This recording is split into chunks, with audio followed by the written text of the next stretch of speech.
वहाँ से मेरी माता जी जो थी वो निर्विरोध बीडीसी रहे, फिर ब्लॉक प्रमुख रहे, फिर मेरे चाचा जी राजेंद्र शर्मा जी में गोरखपुर के मेयर रहे। अच्छा, पूर्व मेयर राजेंद्र शर्मा जी की आप भतीजी लगी? जी मैं भतीजी उनकी अच्छा, तो वहाँ से नमस्कार, गोरखपुर लाइव देख रहे हैं आप और मैं हूँ आपके साथ साक्षी पांडे। एक बार फिर हम मौजूद हैं ब्लॉक बांसगांव में और ग्राम सभा जो है वो अतरौलियां पड़ेगा मेरे जी अतरौली सॉरी वही मिस्टेक हो जाती है बार बार कई बार नामों में। तो अतरौली गांव पड़ेगा और हमारे साथ इस वक्त प्रधान पद की प्रत्याशी मौजूद हैं, सुमन शर्मा जी हैं। सुमन जी से बात करेंगे और जानेंगे कि क्या है इनके इस बार के मुद्दे। सुमन जी, लंबी बातचीत होगी आपसे, लेकिन पहला सवाल मेरा ये रहेगा कि मुझे मालूम चला है, पहले तो आपका बहुत स्वागत है गोरखपुर लाइव चैनल में। मेरा पहला सवाल ये आपसे रहेगा कि आप राजनीति में बहुत दिनों से रही हैं, क्योंकि मैंने ऐसा सुना गांव के लोगों से जब मैंने बात की थी, तो आपका मतलब राजनीतिक एक बैकग्राउंड है। तो राजनीति की शुरुआत कहाँ से हुई? क्योंकि एक महिला होने के नाते राजनीति में आना बड़ा कठिन साबित हो जाता है समाज में। मैं मेरा घर है जो मेरा मायके पड़ता है, मेरा बाबू की बरे हैं। मैं वहाँ से हाँ वहाँ से मेरी माता जी जो थी वो निर्विरोध बीडीसी रहे, फिर ब्लॉक प्रमुख रहे, फिर मेरे चाचा जी राजेंद्र शर्मा जी में गोरखपुर के मेयर रहे। अच्छा, पूर्व मेयर राजेंद्र शर्मा जी की आप भतीजी लगी? जी मैं भतीजी उनकी। तो वहाँ से आपने उनको जब देखा होगा तो आप छोटी रही होंगी, तो वहाँ से करियर की शुरुआत एक वो मन में जो आता है कि राजनीति करनी है। हाँ, पहले तो मुझे ये था, मैं पहले बचपना में मैं सोचती थी बचपन में कि मैं महादेवी वर्मा जैसे लेखिका बनूंगी। पर मैं ऐसा हूँ, लेखिका हूँ बट लिखती भी हैं आप? हाँ जी, कवित्री भी मैं हूँ। अच्छा जी। पर मैं अभी इस समय मेरे चाचा जी से मैं अपने प्रेरणा ली और मैं अपने गांव के लिए, अपने पूरे ग्राम सभा के लिए कुछ करना चाहती हूँ और खास करके महिलाओं के लिए जो पिछड़े आज भी पिछड़े हुई हैं और हमारी अपनी बच्चियों के लिए, बहनों के लिए मैं बहुत कुछ करना चाहती हूँ। इसलिए मैं खड़ी हुई, महिला सीट हुआ, फिर महिला सीट से बदल के पिछड़ी हो गया, तो उसमें महिला पुरुष दोनों लड़ सकते हैं। इसलिए मैंने सोचा कि कोई नहीं मतलब कर सकता है। सारे लोग सोचते हैं कि अभी मैं राजनीति कर लूं प्रधान हो जाऊं, तो मैं सिर्फ अपने लिए सोचते हैं, अपना लाभ, जनता का लाभ नहीं सोचते हैं। लेकिन मैं जो है मैं सोचती हूँ कि हमारे लोग इतने लोग दुखी हैं हमारे ग्राम सभा में कि मैं आपसे ये पूछना चाहती हूँ कि आपने कहा कि महिलाओं के लिए मैं खड़ी हूँ, जैसे आपका एक राजनीतिक बैकग्राउंड रहा है तो आपका एक सपोर्ट तो चलिए मिल गया, आपका एक बैकअप है, लेकिन जो लड़कियां या जो महिलाएं जिनका बैकग्राउंड नहीं रहता वो अगर राजनीति में आना चाहे, क्योंकि ये ऐसा फील्ड मानता कि कीचड़ उछालने वाले तो बहुत खड़े हैं, स्पेशली महिलाओं के लिए तो बड़ा मुश्किल साबित हो जाता है। क्योंकि डॉक्टर इंजीनियर बनना अगर हम देखें तो थोड़ा आसान है, आप पढ़ लिख लीजिए, लेकिन इसमें क्योंकि जनता का भी सपोर्ट चाहिए, फैमिली का भी सपोर्ट चाहिए, अगर आप अविवाहित हैं तब भी आपको परिवार का सहयोग चाहिए और फिर अगर विवाह हो जाता है तो भी आपको परिवार का सहयोग चाहिए। तो वैसी महिलाओं के लिए आप क्या कहना चाहेंगी? मैं ये चाहूंगी कि सारी बहनें, सारी आज की प्रबुद्ध नारियां जो हैं आगे आए और हमारे साथ कंधे से कंधा मिला के चलें। और मैं चाहूंगी ये कि जो भी बहुत ही पीछे हैं, जो हमारे ग्राम प्रधान जो जिस योग्य है, जिनको कार्ड नहीं है, आज की जो बहुत ही गरीब है, उनके पास एक पाई खेत नहीं है, उनको लाल कार्ड नहीं है, उनके पास कार्ड है ही नहीं, किसी के पास। आपके पास समस्याएं आती हैं? बहुत सारी समस्याएं हैं, किसी के पास विधवा है, विधवा पेंशन नहीं मिल रहा है, सारे लोग आते हैं मेरे पास और मैं देख के मेरा हृदय बहुत द्रवित हो जाता है।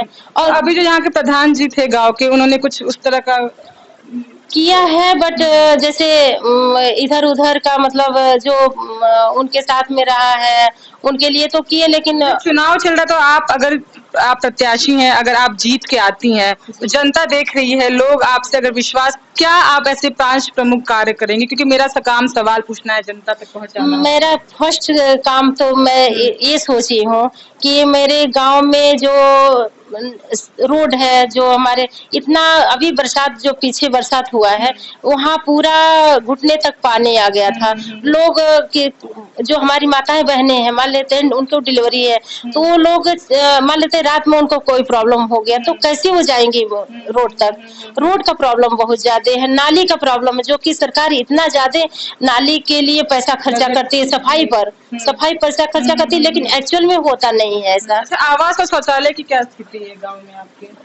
है, थोड़ा सही है लेकिन अभी पूरा सही नहीं है। जितना ग्राउंड में दिखना चाहिए उतना नहीं है, बिल्कुल नहीं है, रोड तो बिल्कुल नहीं है। अच्छा, एक तीखा सवाल रहेगा भले ही, लेकिन जैसे जब चुनाव लड़ते हैं लोग तो वादे तो बहुत होते हैं, लोग करते हैं, लेकिन बाद में जब हमने बहुत जनता से बात की, क्योंकि हमारा चुनावी सफर लगातार जारी है, तो लोग ये कहते हैं कि बहनी लोग पहले तो आके बोलेला कि वोट दे दो, लेकिन बाद में पहचाने लाना है, तो इस पर क्या कहेंगे? ऐसा तो नहीं देखने को मिलेगा बाद में? नहीं, क्योंकि विकास जो है वो मुद्दा होना चाहिए। जी, मेरा सोचना ये है कि लोग फिर बाद में पहचानते नहीं हैं और मेरा ये है कि मैं उनके दर तक जाऊँगी। अभी तो थोड़ा अभी भी जा रही हैं और बाद में भी बाद में भी मैं जाऊँगी, तब तो मैं फ्री रहूँगी और पूरे लोगों को घर-घर जाके मैं पूछ-पूछ के करूँगी कि आपको क्या प्रॉब्लम है। अगर उनके पास कार्ड नहीं है तो कार्ड मुहैया करवाना, पेंशन नहीं है तो पेंशन, जो वृद्धा है उनके पास कोई सहारा नहीं है, बेटी-बेटा नहीं है, कोई सहारा नहीं, उनके पास कार्ड नहीं है।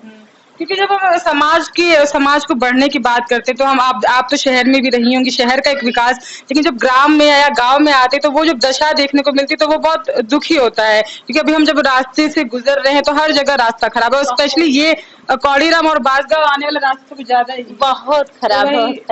अभी फिलहाल अभी जो मेन रोड है वो बना है, लेकिन गांव के अंदर जो आने वाला है वो बिल्कुल सही नहीं है।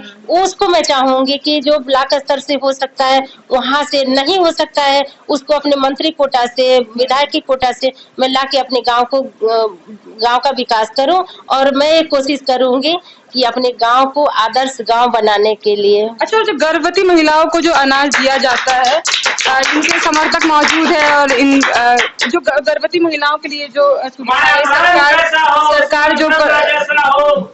सरकार करती है, 1 से 6 साल के बच्चों को भी एडिबल ऑयल और घी वगैरह, यहाँ नहीं यहाँ पार्शियलिटी होता है। यहाँ जो ये आंगनबाड़ी आती हैं, आंगनबाड़ी की महिलाएं आती हैं, बट वो क्या करती हैं, उसको खोल के इतना गिलास रखी रहती है। मैंने देखा है इस चीज को, तो वो जो है लेके खोल के उसे माप के दे देती, नहीं तो जिसको थोड़ा सा सहयोग वाला ना रहे, कोई बहुत गरीब है, उसको भगा देती है सीधे और पैक करेंगी, अपने घर ले जाएंगी। क्योंकि एक बार मैंने एक महिला, बहुत बुजुर्ग महिला थी, मैंने उनसे बात किया था तो उन्होंने मुझे बोला कि बहनी हमन के तो गवार बाटी, हम लोग क्या जाने ये बात, तो जो प्रधान है या जो आप जैसी पढ़ी लिखी महिलाएं हैं या जो सशक्त महिलाएं हैं वो उनका समर्थन करें। मैं ये चाहती हूँ कि उनको तो इतनी नॉलेज नहीं है कि सरकार की क्या योजनाएं हैं, वो तो बूढ़ी बुजुर्ग महिलाएं, वो योजनाओं के बारे में क्या जाने, लेकिन आप अगर प्रधान बनती हैं या आप अगर प्रत्याशी, तो ये आपका भी फर्ज रहेगा कि जी, मैं बिल्कुल, जिनका शिक्षा बहुत जरूरी है, तो इसीलिए जिनका हक है उनको मिलना चाहिए, न कि उनके आंगनबाड़ी कार्यकर्त्री के लिए नहीं मिलता है, जो कार्य पर वो है उनको मौजूद है, उनके लिए नहीं आता है, वो लोगों के लिए आता है, गर्भवती महिलाओं के लिए आता है, बच्चों के लिए आता है, लेकिन वो मिलता नहीं है उनको। इसलिए मेरा हृदय एकदम द्रवित हो जाता है कि क्यों ऐसा हो रहा है, क्या ग्राम प्रधान को ये नहीं दिखता है, और वो उनको दिखना चाहिए। और मेरे कार्यकाल में मैं कोशिश करूंगी जिसका हक है उसको मिले, न कि उन लोगों के लिए उनको मुद्दा विकास, स्वास्थ्य और हर घर, हर लास्ट की जो झोपड़ी है वहां तक सुविधा पहुंचाना रहेगा। तो ये हमारे साथ सुमन शर्मा थी, जिन्होंने कहा कि इनके गांव में जितना विकास होना चाहिए था उतना अभी तक नहीं है, और अगर ये प्रधान के लिए चुनी जाती हैं तो ये अपनी तरफ से महिलाओं के लिए, बच्चों के लिए और सबके लिए कार्य करेंगे। ऐसे अन्य खबरों के लिए देखते रहिए गोरखपुर लाइव। बहुत बहुत